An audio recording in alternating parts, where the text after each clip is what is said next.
When President Park Geun sits down for talks with her counterparts from the U.S., Japan, and China, she is also expected to delve into the issue of denuclearizing North Korea. For more on what's likely to be on the agenda during the bilateral summits, we turn to Connie Kim. The growing threat of a nuclear-armed North Korea will be the main item on the agenda for South Korean President Park Geun during back-to-back summits with the leaders of the U.S., Japan, and China in Washington on Thursday. Prior to a trilateral meeting between Seoul, Washington, and Tokyo, President Park and President Obama will likely reaffirm their commitment in denuclearizing Pyongyang.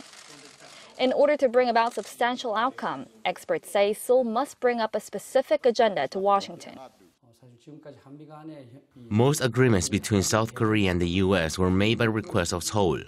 The most important point when it comes to North Korea's nuclear issues is whether Washington's nuclear umbrella will cover South Korea as well. Seoul must be specific in its calls to give a strong message to Pyongyang.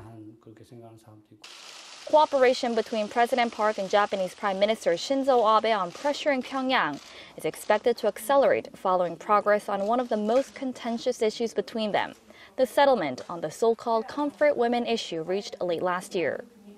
However, the two may still engage in discussions on the implementation of the landmark deal in the wake of Tokyo's denials of the fourth nature of its wartime sexual slavery program.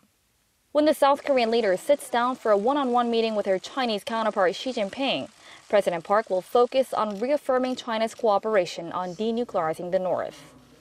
The possible deployment of the U.S. missile defense system known as THAAD in South Korea is likely to be up for talks, but experts doubt any tangible outcome will come out from the bilateral meeting.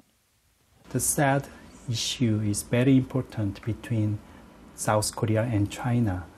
However, at the same time, the deployment of THAAD issue is very important issue between the United States and China.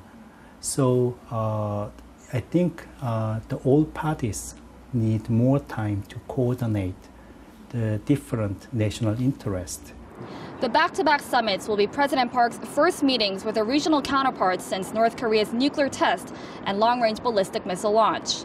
And the results are expected to shape the way how leaders deal with North Korea's nuclear provocations in the future. Connie Kim, Arirang News.